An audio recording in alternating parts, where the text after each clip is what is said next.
The first trailer for Maggie Gyllenhaal's The Bride has finally been released, and it shows a very different kind of story than most Frankenstein fans will be used to. The story details the controversial romance between Frankenstein and his bride, a reanimated corpse designed to be his companion in eternal life. Interestingly, The Bride is not the only film coming out within the next several months that's inspired by Mary Shelley's classic 1818 text. Guillermo del Toro's Frankenstein will release on Netflix in November, but the two films occupy very different corners of the horror world. Where one is a faithful adaptation of the Victorian text, the other has a different agenda altogether. Though it initially seemed logical to compare The Bride with Netflix's Frankenstein because of their shared source material, and the fact that the former was initially in the works at Netflix, the first different approaches to the world of Shelley's Gothic horror. Where del Toro's Frankenstein is a very dense, literary adaptation of the novel that stays firmly loyal to the source material, The Bride seems to be a much more subversive and unpredictable story, perhaps even veering into elements of dark humor at times. Gyllenhaal seems much more concerned with bringing out the subtext of Frankenstein rather than actually adapting it. Conversely, del Toro has frequently expressed his desire to adapt Shelley's book in a grounded, authentic way, and that's exactly what he does with Frankenstein. As many reviews of Frankenstein have pointed out, there are very few narrative changes between del Toro's adaptation and the source text, which makes for a very interesting viewing experience. The Bride will certainly be interesting too, but in a very different way.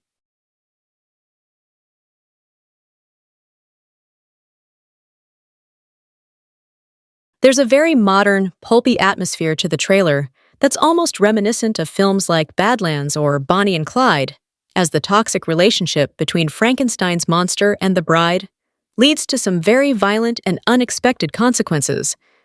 The most obvious difference between these two movies is their portrayal of Frankenstein's monster himself. In The Bride, Bale's iteration of the character seems loud, confident, and aggressive, clearly letting his repressed anger and rage drive his actions. Jacob Elordi's performance in Frankenstein is totally different. He's younger, driven instead by curiosity and love. These clear differences prove that The Bride and Frankenstein were never in competition with each other, but the parallels will certainly make them fascinating companion pieces. Frankenstein is an inherently thematic text, discussing the divine value of life and the complex ethics of power and control. So it will be fascinating to see how their exploration of these themes differs.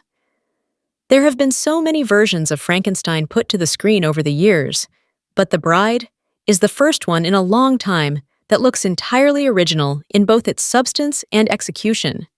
It maintains the dark Gothic spirit of the previous versions, but everything from the synth-pop score to the retro costumes feels unlike anything we've seen before. While there's definitely merit to del Toro's more familiar, authentic adaptation of the text, and The Bride is based more on the Bride of Frankenstein than anything else, Gyllenhaal's willingness to forge her own narrative is much more exciting. Frankenstein has been adapted many times before, and there are some brilliant examples, but none that feel as immediately daring and bold as The Bride. It's always a risky move to take such a beloved property and turn it into something new, but as long as The Bride manages to explore the existing themes in new and interesting ways, the film will easily manage to justify its own existence. From the surface, it seems like The Bride is going to be a very modern story,